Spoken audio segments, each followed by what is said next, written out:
Welcome to the 28th episode of the Animal Riot Podcast, brought to you by Animal Riot Press, a literary press for books that matter. It's your producer, Katie, here, and this episode has been edited to reflect our new name. If you're new to the Animal Riot community, welcome, and you can find out more about us at animalriotpress.com. Now on to the episode with your hosts, Brian Birnbaum, and today's guests, Janelle Greco and Chelsea Fonden.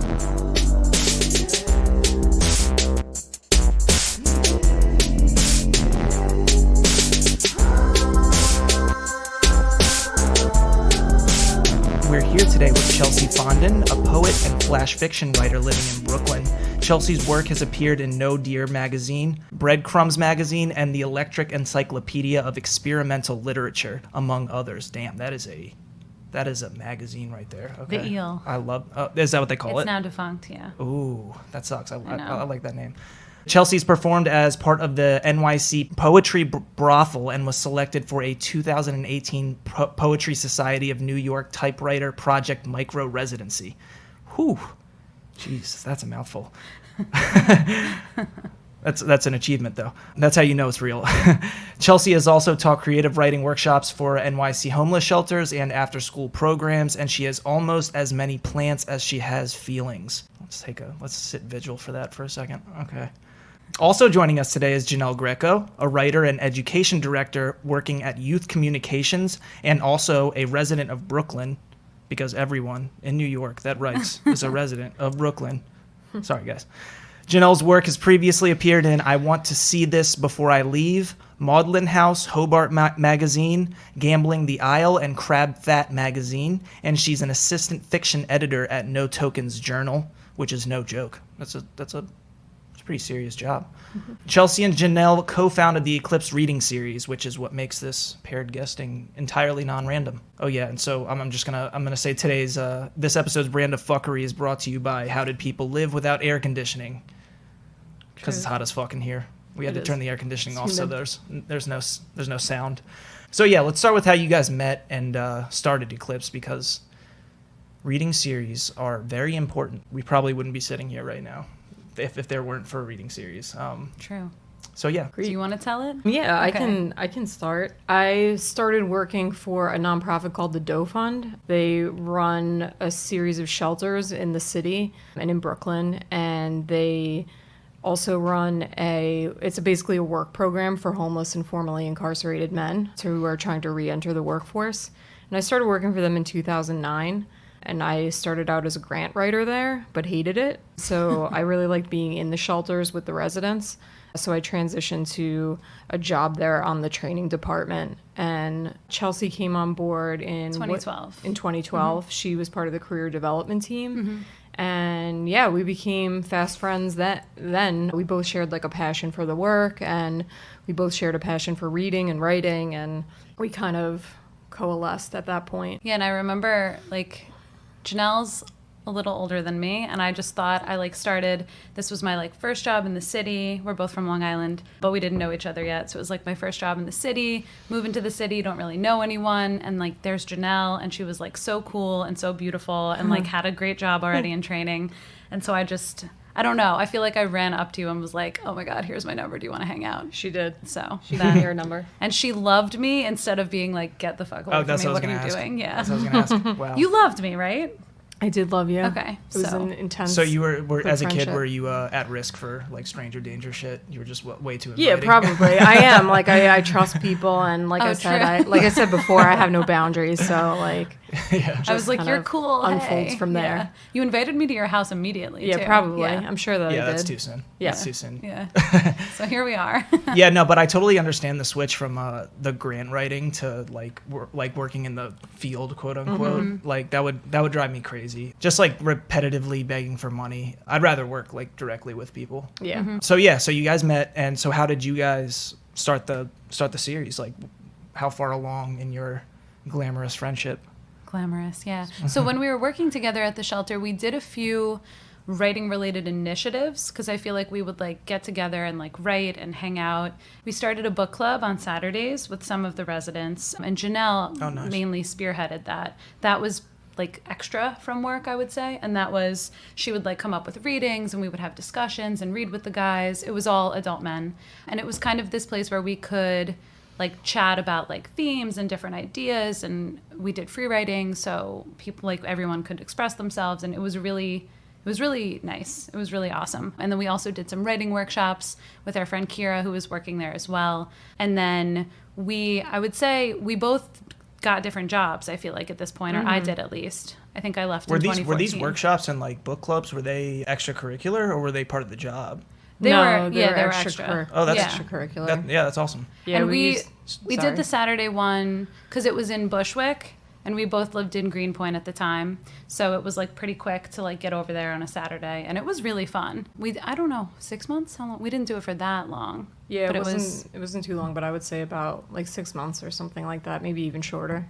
What was the one about the fossils that we did? That was Brees to Pancake. Yeah. His story, Trilobites. Yeah. I don't know how to pronounce that word. Explain this a little bit.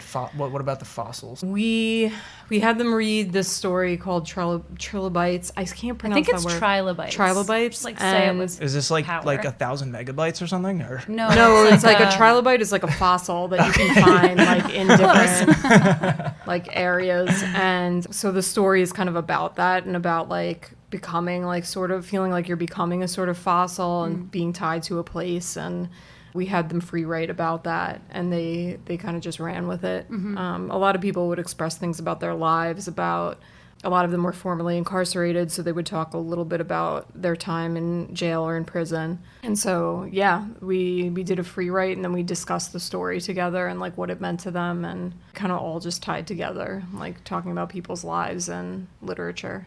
Yeah, and I feel like that type of collaboration, like us kind of like working together, like in that way, I think, so like I want to say in end of 2016, I was doing a reading and like somewhere else, and then happened upon this bar that had a really cute back room, and it had this moon, and I don't know, I just had a feeling when I walked in, and then I called her and I was like, we should do a reading here. What do you think? Do you want to run a reading series with me? And I think that it kind of probably had started when we were working together and doing those workshops in the book club and just becoming really good friends who could work together really well.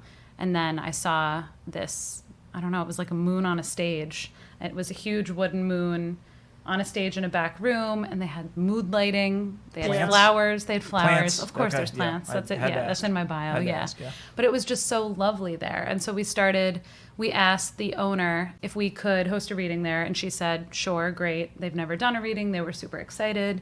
And how long did we do it there for? I'm really bad with times. End of 2016 until like mid 2017? For a year and a half? Yeah, something like that. Something like that. Who knows the details? They're just all flowing. How did you guys find writers at first? So at first, the very first reading that we had was all friends that we knew. So I believe that like Dana Perry, Lauren Hilger, Sarah Rosenthal, and Elizabeth Murphy. Our producers are doing a jut-lipped nod like, I approve of this. Yeah, so they were all like just close friends of ours, and we were just like, hey, you want to come read for us? And they brought a good crowd, and it kind of worked that's out what's from up. there. That's kind of what reading series rely on. Yeah. Like the readers bringing the crowd. Yeah. Right. Keeping it in the fam. Yeah, but we started out with like people who we were friends with, and then we kind of branched out from there and like grew our community to what it is now, which is essentially people that we've never met or don't like necessarily know personally that are coming to read for us, which is really nice. Yeah. Are you guys doing more solicitation? Or are you guys getting submissions and kind of going through like a slush pile and that whole... We love to solicit. We love. I feel like Legally. I solicit all day, every day, Yeah. honestly. But it's just I feel like it's mostly solicitation because we'll go after people whose work we love. I sound very aggressive right now. I love it. But it's like, yeah, so it's That's like, what we'll go to this lots of podcast readings. is Yeah, built just for, you be know? solicit. Like, yeah. But yeah, so going to readings, or as Janelle's looking through No Token stuff, she'll read people's work that she likes, or I'll meet people at readings. Yeah, it's a pretty big boon, just being able to like have access to all those submissions. Yeah. Yeah, I know. No Tokens is so beautiful. Oh my goodness. But we did submissions one time. We didn't love the experience, but we might not have marketed it well enough to get a good pile of stuff. I would say to look we'd be through. open to trying that again. Yeah. At some point. Especially now, I feel like we've built up enough of a community where if we post something or tell somebody something, they'll tell people about it, which is really nice. So I think maybe, maybe we could try again. We're brainstorming right here thank live you. on the air. It's beautiful. Thank you for facilitating that. So do you guys feel, this is like a random question that just popped in my head, and I'm inspired. I'm feeling very inspired by it. Do you guys feel like you're insiders? Like literary insiders in any way? Because you work at No Tokens. I work at a hospital. You work in a hospital, but you edit and you do readings. You host a reading series. Yeah, you're doing your little. It's an interesting question. I never feel like an insider. I always feel kind of like on the outside of things. Yeah. Is that like a spiritual feeling, or is that like a practical feeling? I wouldn't say that it's spiritual. Well, yeah, partially. I just don't. I don't really feel like I'm in the know or inside of some exclusive club, because I don't like the concept of exclusivity. Mm-hmm. But neither do we. Yeah, That's our fucking deal. I would say that it's nice to know that there's a world and a community of writers in New York City, and it's neat to feel like you're a part of that community. But I would say too that I try to always keep in mind that we are always looking for people. We always want we don't just want people from the literary community to come to our readings. We want everybody to feel welcome. And that's kind of how I feel about my writing too, which is kind of a paradox. Yeah. Even the exclusivity thing's a paradox for me, because my writing is I feel like it can be difficult at times, and I'm being exclusive, so depending on education level or literacy, and also just with exclusivity in general, I have a fascination with it. Have you guys heard about those salons that go on in the city, and they're almost like speakeasies. Yeah. They feel like when I hear about those, I'm like, man, that actually sounds really fucking cool. And so there's a half of me that's I want to be there, and I'm really interested in it. It's the side of me that's interested in organized crime and shit like that, you know. But then there's also the side of me that's well, maybe we would have better work out there and more of the better work out there if it wasn't this kind of pyramids scheme or pyramid structure, whatever you want to call it, It's interesting. I mean, even growing up, I've always written, and I've always been a reader, and I always wanted to be a writer, but I have a lot of trouble calling myself that, and I have a lot of trouble admitting or feeling like I'm part of some circle of writers. It's hard for me to place myself inside of that. So even though I feel like I've come to know the more we're in this community, the more names start to look familiar and things like that. Right. I still don't feel I don't know, it's hard for me to label myself that. Yeah. I mean, similarly, I don't have an MFA or a book or anything like that. But you Hopefully did go soon. to Maryland, and you did study psychology just like I did. Yes, and that was really fun when we figured that out. So if I can publish a book, it's... Oh, for sure. And I really So believe can you. everybody can. But I think I felt like I had trouble identifying as it too for so long. And in 2015, I was in New Orleans in the back of a van. What And the month? man who was driving it... I know this is very Oh strange. my God, were you there too? May. Yeah, No, right after it was we later in graduated. the summer, sorry. Damn. That was a bad time for me anyways. Continue. We'll come back to that. But yeah, I was in the back of this van in New Orleans, and the man driving it was, I don't want to, he was really challenging me to call myself a writer in a really beautiful way. And so since then I've been trying to. Believe in yourself kind of shit. Yeah. He was if you do it, you are it. Yeah. And I was like, okay, sir, and I wrote a poem about him that I love to read. That's actually. great. But yeah, I want to check that out. Yeah, I don't know. But we really want to, I think part of that also has led to us. Our reading series is free. It's open to everybody. A lot of people who come are not writers. They love art, and they love community, and they love listening to beautiful writing. They love reading maybe, but a lot of them are not writers. And that's really cool that we can create an accessible event where people feel like insiders in something, even if they're not writers too. Yeah, I mean, we're all walking paradoxes, so that is a feeling that is important, It's to make people feel important, I think, is important. Yeah. But yeah, I really want to meet this cab driver. I need it. He was amazing. Yeah. He was 20 also. Oh, really? Yeah. Wow. That's great. That's not my experience in New Orleans at all. My experience in New Orleans was getting blackout drunk and doing stupid shit. In May of 2015. Yeah, in May of, right after I graduated. The way yeah. for me. That was my MFA celebration, graduation celebration. Nice. Yeah, I agree with you guys about everything you just said. I want to ask Janelle specifically because you brought this up, but is there a place that you could get to, or like a thing you could accomplish that would make you feel like, okay, I'm a writer now, or do you think it's more personal, like your own like neural like experience or whatever? Yeah, you know? I have a feeling it's more personal. I mean, Yeah. like I think to myself that when I publish a book, like I'll feel like I'm a writer. But I also said that back when I was like, if I get published on a couple of different sites or with a few journals, I'll feel like a writer. And then I still like don't. Right. It's So I never have enough. a funny feeling like even if I did publish a book, Right. I'd still be like, I'm not really a writer. Like, You are. but yeah, I mean, I think it's just, I don't know. It becomes such a thing. You know what Yeah. I'm saying? Like, it becomes like not just this idea of like you just writing, like this simplistic thing, which it sort of is in a way, but it becomes like this scene, I guess, is what I like.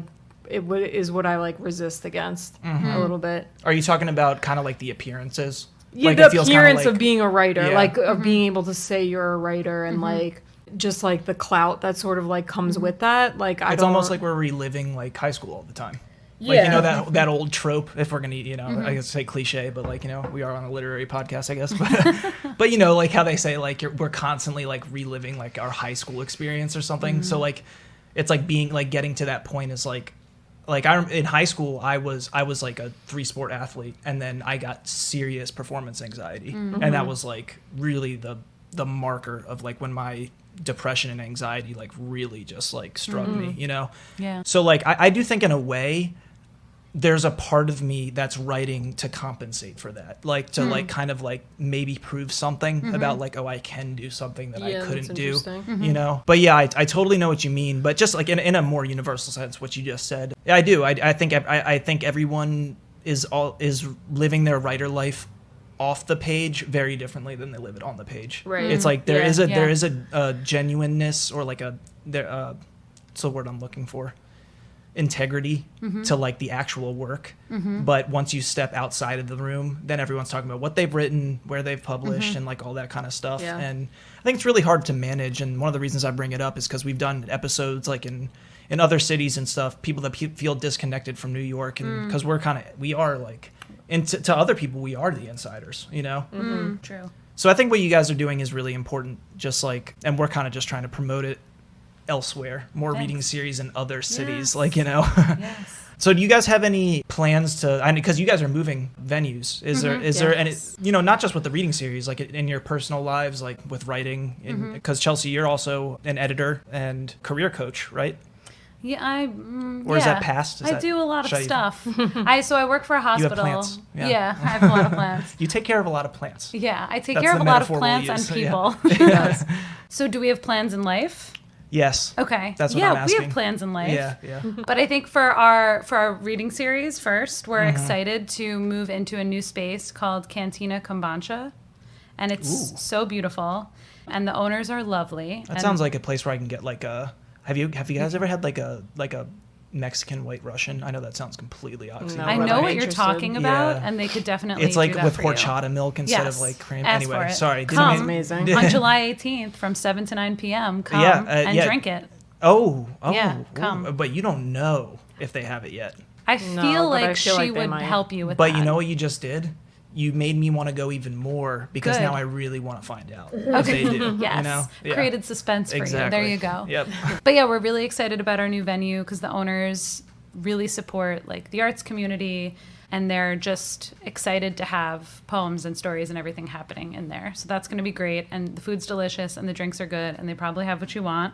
So Or they yay. can make it, Or they yeah. can make it. It's doable. Yeah. And then I think eventually we want to play with the idea of fundraisers in some way. So we'll see kind of how that plays out. We still want everything to be free and open to everybody, but maybe there will be an option to like donate what you wish to a specific, because we have themes right now for all of our readings. Oh, cool. So maybe we'll have like a theme tied with like a cause that we care about. Can I nominate a theme? Sure. Roaring 20s. Ooh. Yes. Ooh, I like that. Yeah. Ooh. Yeah, like make it like a little speakeasy or something. Yeah. Or you can like turn it into like a Cubano club where like these Americans are like, these rich ass Americans are like taking their yachts down to Cuba to drink illegally or some shit like that. Let's talk. I'm going off Yeah. the rails. Our producers are just, they're shaking their head right now.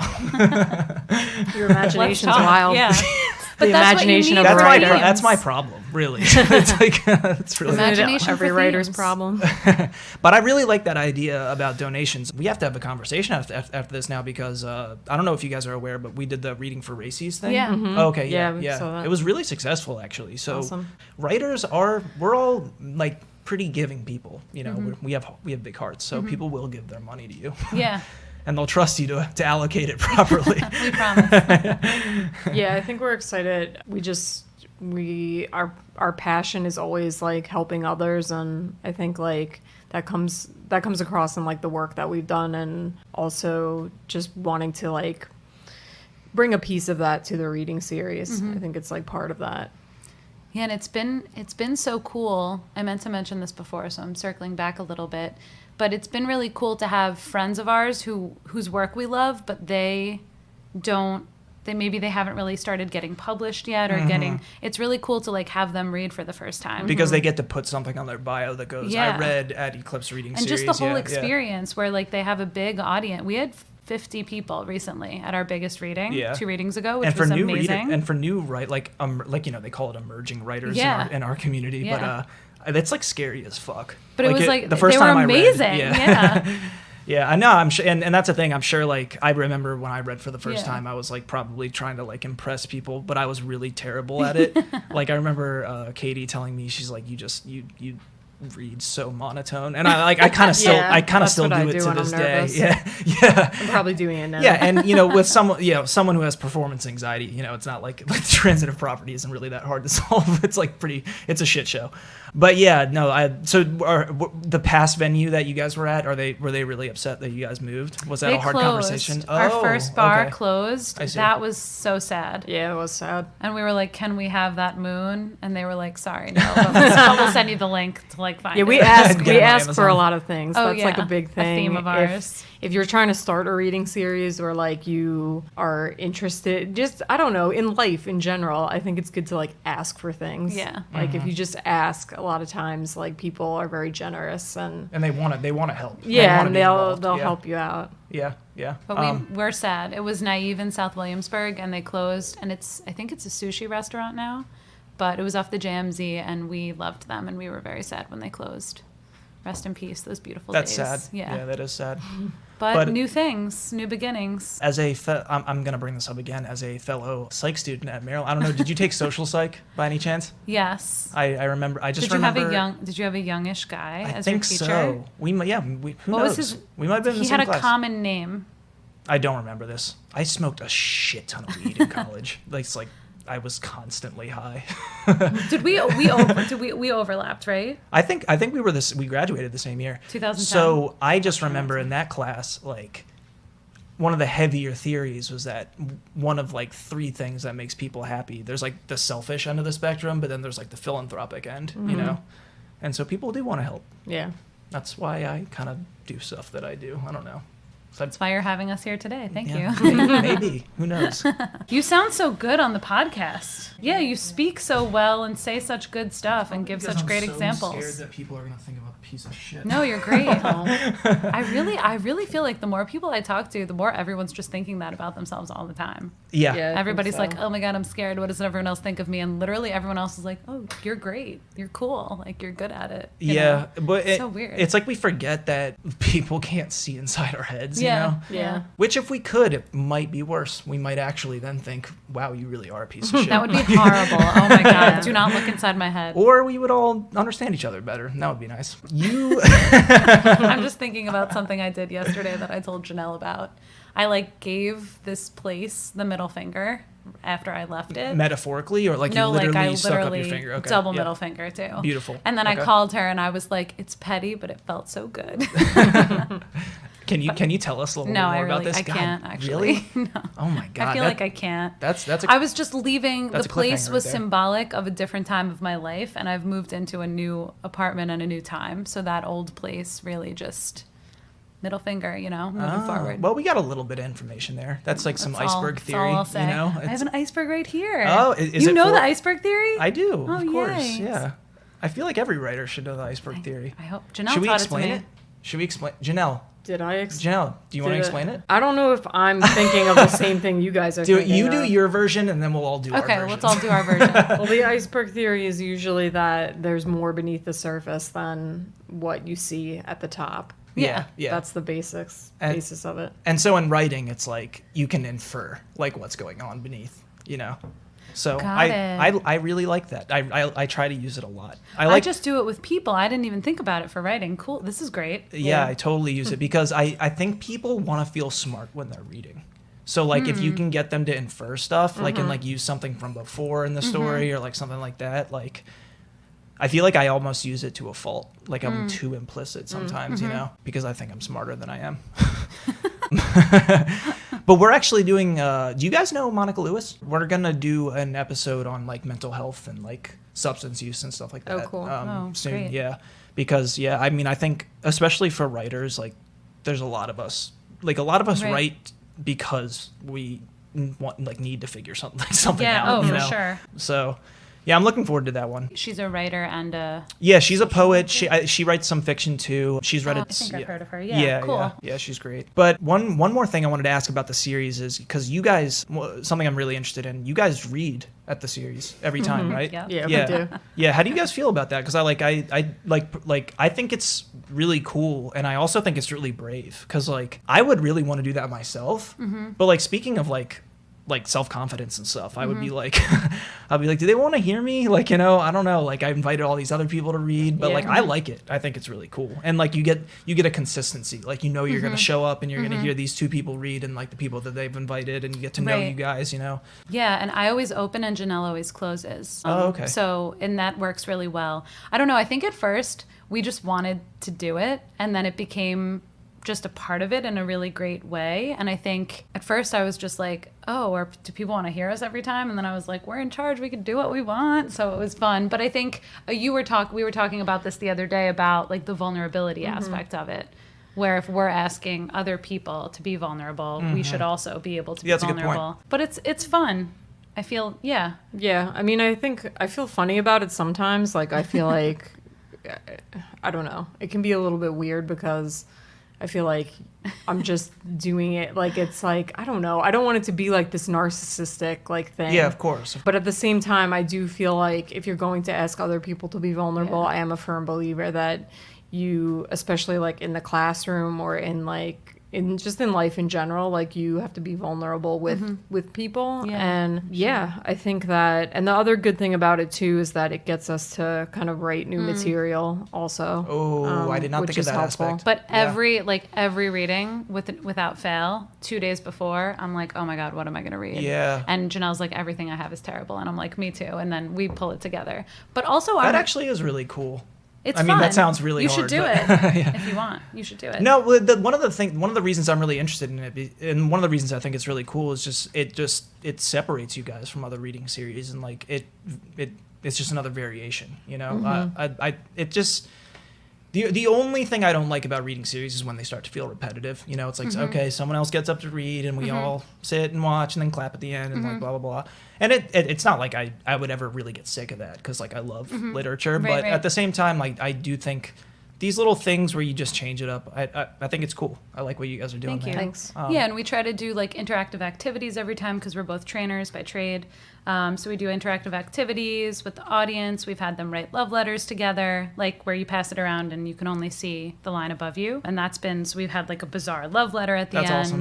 awesome. What did we, we've done the card. We've done prompts, so we'll cut out like hearts or we'll have index cards or something like that, and we'll write like prompts at the top and people will fill it out, and then we'll read we'll pick them out of like a glass jar and like read them during the reading. And that's kind of an opportunity for people to like express themselves, but not be vulnerable at the same time. But Yeah. sort of, because like you can volunteer. To, Right. I wrote that. Like, Yeah, you know. yeah. Exactly. And then we've had people like come up and just like read and participate in like weird, interesting ways. Yeah. Like one time we had somebody come up and read a text exchange with Chelsea that she had. Like, and it was bizarre and you can say amazing. it was with a man. It was with a man. That's It was hilarious. Wait, with so a man. but someone else read it? So that another what you just man. said? We had one of the audience members come up and read it back and forth with Chelsea. As like, if oh, they so were just like a having performance art. conversation. Yeah, and he was That's really hilarious. good Yeah. because the And was he chosen at random? yeah. Yeah. You guys just happened to pick like some all-star. Yeah. He was And he was definitely great. a ringer. I don't believe Yeah. it. You guys just like No, he like volunteered. Like, I don't know. He was great. Yeah, he was ready to go that night. But that was good. is that recorded anywhere? I really want to see that now.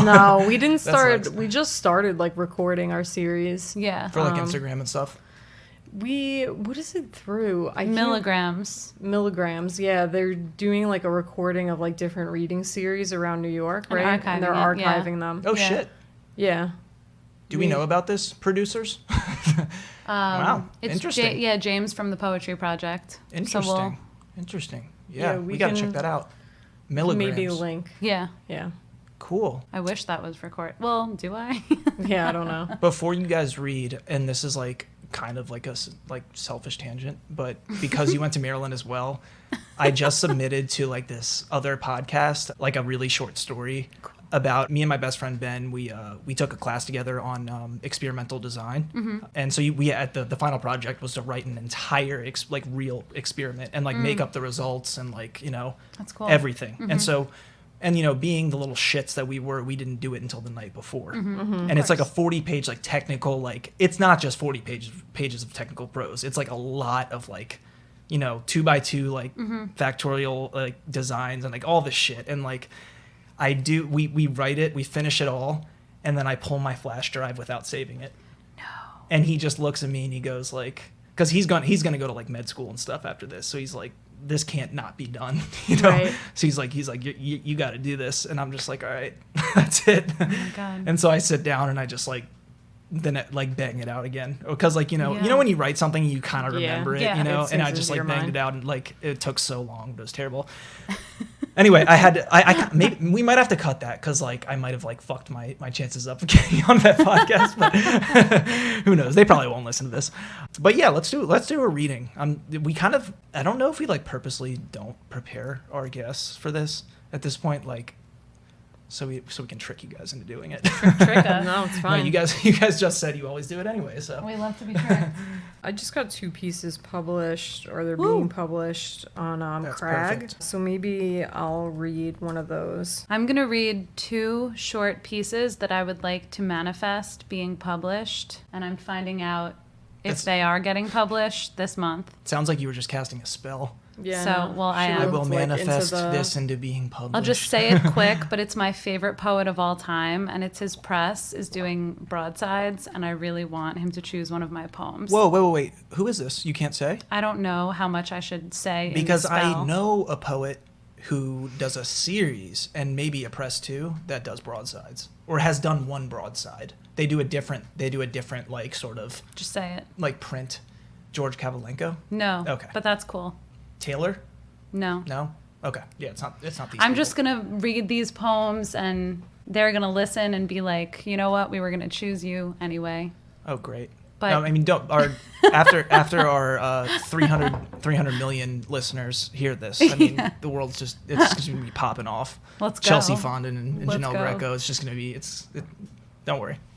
We'll Do you take wanna care of you start? guys. No, you start because you always open and I always start. close.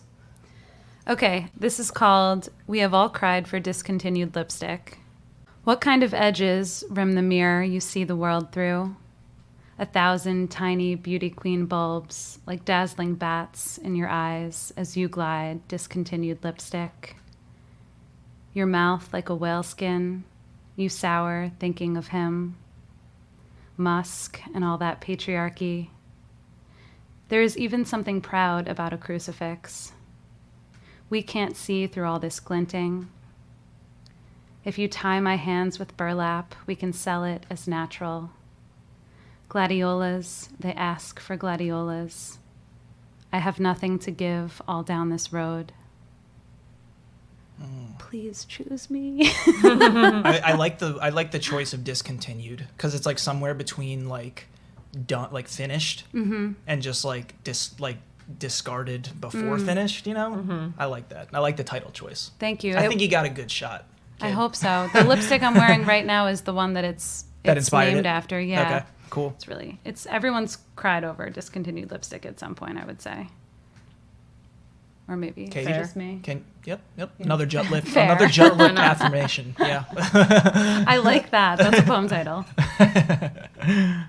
Are you going? You No, go that's now. it? We'll go back and forth. Oh yeah. Whatever. Yeah. Let's do a. All Let's do a right. trade. This one's just, like I said, it's Crag picked it up, and it's called Elise. Elise drank milk with everything: Chinese food, chicken parmesan, sushi. It disgusted people. They asked how could she, but all Elise could think about was whether or not the gallon she just purchased would last her the next day. When asked to order a cocktail, she demanded White Russians. When asked to explain her love, she simply said it was what she craved. When Elise drank milk in front of men, they would say milk does a body good, and then Elise would get the urge to throw the glass in their faces. But when it came to milk, Elise would rather drink her rage. She would look for special spas that offered milk baths, milk-based facials, milk luxuries. It coated her stomach at night, made things bearable. Elise, full-bodied, with good birthing hips, they said, bones made strong from the milk. How could you not want children, they'd ask. Don't you want to have kids? Pass on your good, milk-loving genes? But Elise just guzzled her milk, hoping to make them sick with the sight. She had no interest in sharing her love, had no interest in making more of herself, only in figuring out how to be as she was. I'm really curious. Does that fall in line with most of your stuff, like that kind of tone? Because it's at once like hilarious, but like right beneath that surface, it's kind of like terrifying and sad. Yeah, I would say for the Absolutely. most part, yeah. Yeah. A lot of, I like to mix like balance humor out with some seriousness or level, because I feel like that's life. It It's is. about the human condition. Yeah. And yeah, I'll let it slide, but you totally pandered with that White Russian reference right there. Yeah, I know I did. I aim to please. I love it. This is called Wednesdays. I turn into a tire on Wednesdays. My school calls. I'm missing the testing. Well, I don't really know what to tell you, my mother says. What do you want me to do, roll him? She pauses. I will absolutely not try him out on the station wagon. Why not? He's not trained. She slams down the phone. You're homeschooled. On Thursday, I feel fine. Mom, I knock on her bedroom door. After a minute, she appears, sweaty. It's happened to your father, she says. Just go. I gather my books in the kitchen. My homework is still upstairs. I pass my parents' door, slightly ajar. I see my father on the ground and my mother lowering down slowly into his hole. She sits there, breathing heavily. They are dizzy, grinning. I run downstairs.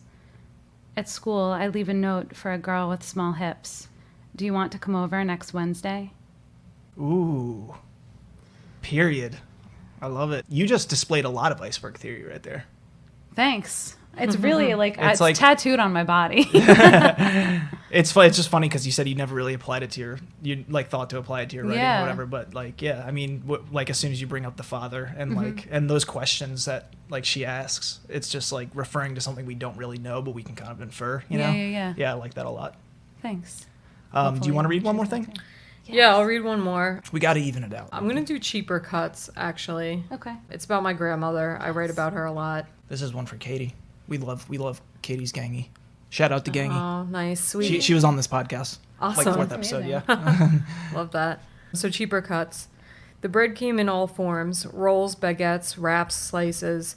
You could make just about any sandwich you could think of, but Grams brought Wonder Bread every time. The cheaper cuts is what she called everything she got on sale. When we got home, she put on supermarket sweep, watching people toss hams and watermelons into shopping carts and racing them to the cashier. She'd cheer on contestants who were allowed to buy endless amounts of detergent and gallons of milk. They piled on chicken cutlets, rice-a-roni, cereal boxes with abandon. Would they get all the clues? Would they know how to get as many roasts as possible? She'd cheer them on like linebackers, as if they were point guards on her favorite basketball team. Grams kept ringdings in the cupboard and told us that if there was only one package left, we had to make sure that Grandpa didn't want it first. He always got first dibs on everything. The chocolate and the Neapolitan ice cream, the last of the yodels, the final Cozy Shack pudding. Grandpa was the first one to eat at dinner, sitting with his napkin tucked in his shirt. Grams was the last. She plucked steaming cobs of corn out of boiling pots, checked the chicken to see that the skin had browned, stirred the sauce she got out of a jar on sale at Pathmark. Grandpa ate like a machine, mechanically munching and inhaling, wiping greasy butter from his chin. The more we stared, the worse it got. You had almost lost your appetite by the end of it all. Grams ate in pecks. She had to make sure there were leftovers for lunch the next day. Her reservation was almost holy. I wondered at night if she went to bed dreaming of whole hams to herself, a shopping cart that she could throw anything into, quarts of iced tea, a shelf of ringdings, whopping bags of Mounds bars, every color pepper, sliced turkey by the pound. She wouldn't share with anyone. She'd remember the days when she fell asleep with her stomach still growling and think of them as far away. Oh my God. I want to meet the shit out of your grandma right now. She was great. She was great. That was great. That was great. Thanks. Janelle writes Wow. a lot about family and different people, I feel I like. saw that was like She meets. another like paragraph of one of the bios I saw. It was like a pointed statement, like, and goes home to visit her family like very often. Yeah. Yeah. So it sounds like your family's really important to you. Yeah, they are, and they're characters, and they feature very much in my work. And just kind of That's awesome. Yeah, thinking about family and like what that means and growing up and how that like childhood is affected like who I am as an adult. Our moms come to the readings often, too. So I guess that's also why we read, because our moms are coming. That's really cute. That's so cute. They're Yeah, cu- it's they're Are they cute. gonna be here this coming Thursday? Or My mom will be. Is your mom? Yeah. Tell your mom Probably to come. not. Come She's on. thinking. that's bullshit. She's thinking about it, Tell but her, Get her tell out her here. Brian Birnbaum. Brian Stephen Birnbaum will not be Request there her presence. unless she comes to. I will. I'll see if we can sway her. But her mom will be there, and Janelle will be reading like stories about her mom getting scammed by a scam artist, and Yeah. it's Oh, no. amazing. And her mom's just like, it's true. It's all true. Everything's true. It's really cute. I love it. Oh shit! You got to read one of those We then. love moms.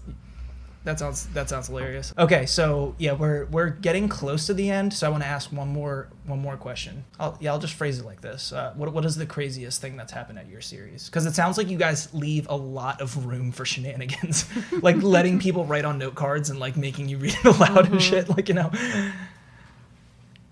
or maybe everyone's just well behaved. I don't know. I mean, people, I feel like they've gotten a little wild with the prompts. And I Yeah. think the craziest thing was when we fit like 50 people into a small bar back room in Bed-Stuy that was really meant to seat 20, but I like could get 30 in there, creatively seating. But we had like 50 people jammed in there. It was the coldest night in February. It was the coldest night of the year. It was in this February. And the AC broke. And so people were dripping sweat. They ran out of empanadas They had to immediately. use AC because it was so And crowded it in the broke. middle of winter. And it broke. Holy shit! And it was like people are The sweating. windows were fogged. The windows were fogged. We're sitting on the floor. And everyone's still Empanadas there. are gone. Yeah, and it was just lovely. And everyone That's had great. the best time. And everyone was dripping sweat. And it was great. And so I guess that was a little bit. Yeah, that was a little crazy. I've- That made my I've- anxiety go through the roof. Yeah, I know. I have some really fucked up themes in mind, but what was the actual theme? Strange Love was the theme. Strange Yeah. Love. It was Okay. our Okay, second yeah, annual that's- anti-Valentine's Day, I guess, Yeah. party / Okay. reading. Pretty popular. And it was called Strange Love. And so that was where we wrote the love letter together. And we had different, what's the weirdest thing you've done for love? A lot of that stuff. I can't believe I used to love. Somebody said John Yeah. Mayer. One thing Valid, you know? that you would write a love letter to. Yeah. What do people say? I had pictures of a bunch of them. I don't remember. I feel like somebody said boobs. But that's not I don't that think creative. anybody said boobs. I think you Somebody just... drew boobs. But yeah, it's, you know. You just had to like hold it up. Yeah, I know, right? That's kind of fitting though. I been- mean, strange love. Everyone's getting shoved in together. Yeah, see it. actually. Yeah. I can see the serendipity there worked if we're out. searching for it. So you know? what's going to happen at Hot Flash is my question. Yeah, Because we that's don't next know. Thursday. That's That's Thursday. Thursday. But wait, this will air after that one on 7/18. I do this every time when Katie wants me to repeat something. I'm not cutting Oh, you're not cutting this out. No, you better not. Why don't you do this? Do you guys know when the next one will be after the 18th? Well, it's going to be in September, and we're going to be featuring you. Oh. Yes. Whoa. We just don't have a date yet. Holy shit, I just got a gift. Okay. Yeah, remember, we talked about this. But it's okay. It's still TBD. Great. Yeah, no, I'm very excited now. He has an excited face. But it's going to be in September. We're still thinking about the theme, but we're thinking something around like breaking through in some way. Okay. And that's also going to be the reading where we've partnered through the reading series of New York Collective. We partnered with the Poetry Project and Pen America to feature the work of an incarcerated writer. Oh, that's really cool because if I read that night, I just joined the Pen America prison writing program. Oh, great. Cool. As a writing mentor. Awesome. Yeah, I just started. That's perfect. That's great. There you go. That's great. Wow, Awesome. Eclipsed reading series. Oh, well, we are also doing that. Wait, so you guys don't know exactly which day, because the launch party is going to be on the 15th, which is my birthday. We're going to plan around you and the Brooklyn Book Festival. Wow, I feel so loved right now. You're welcome. That's beautiful. But that's really cool. So we'll both do something with incarcerated writers. Yes, for September. That's cool. Have you guys ever heard of I'm going to do it again. Have you guys ever heard of Sergio de la Pava? Mm-mm. Yeah, he's like one of my all-time favorite writers. Him and his wife are like district attorneys. They're defense lawyers, public defense lawyers, and their benevolence is like unlimited. And they've helped us with so much. And they kind of like Sergio came on and did a prison writing episode, part 2 of we had a 2-part series. And Kate Meisner, that's who we were talking about before. She's the one who hooked me up with the mentor program and everything. Right. Through Pen America, yeah. But yeah, they're definitely look them up. They're Great. incredible people. Thank you. But yeah, thanks for working around us. I honestly had no I knew we were talking about it, but I was like okay. It's happening, so That's hopefully great. you're on board. No, I am definitely on board. And then we want to do it I think maybe before Brooklyn Book Festival stuff. Okay, so cool. We'll see. Yeah. Speaking of that, Katie has been trying to get together a prose festival at Sarah Lawrence. Ooh. That's like one of her pet projects. She's talking to the director of the MFA program there, so we will come. That'd be great. We're pretty close to an hour. Yeah, we appreciate it. Yeah, we love you guys. It's been, Thank you. I think it's just been great to meet. I love going to stuff and meeting awesome writer people.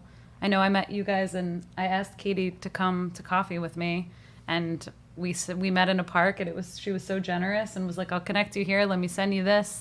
Come do the pot, all this stuff. So it's just really, it's like an honor to be a part of the writing community here, I feel like, because everyone is so warm and loving and generous, and it's really lovely. It's an honor to have you guys. Thank you. It's been really great. Yeah. Thanks for coming. Where can we find your work and stuff about the series? So this is your chance to speak to the 300 million followers we have. Yeah, we're on Facebook at Eclipsed Reading Series, and we're also on Instagram at Eclipsed Reading Series. Perfect. And it's Eclipse in the past tense, so it's ECLIPSED. Yeah, Eclipsed Reading Series. And do you guys have because you said your site was defunct, so do you guys? You can go to chelseafonden.com. I'll update it soon. Okay. So you can see things there. There you go. Do it quick. Yeah. If you Google my name, usually some That's what stuff comes up. It's stuff. That's the easiest way if you want to find other work that I've written or something like that. It comes up. Let's make a website for both of us. Okay. Cool. So you can look that up too soon. We just recorded it, so now you have to. Yes. And I have to get those poems. Everything that got said tonight has to happen. Okay, that's it for today's episode. If you like what you heard, please subscribe and review on whichever platform you're listening. You can get in touch with us on Twitter, Facebook, and Instagram at Animal Riot Press, or through our website, animalriotpress.com. This has been the 28th episode of the Animal Riot Podcast with your host, Brian Birnbaum, and featuring Janelle Greco and Chelsea Fonden. Transcripts for our deaf and hard of hearing animals are provided by Jonathan Kay, and we are produced by me, Katie Rainey. See you later, you filthy animals.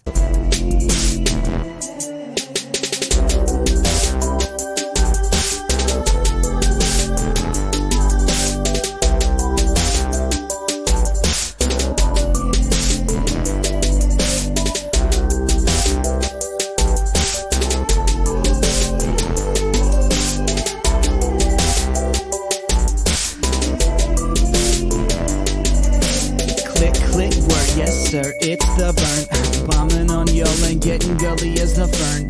I don't know much about Lee.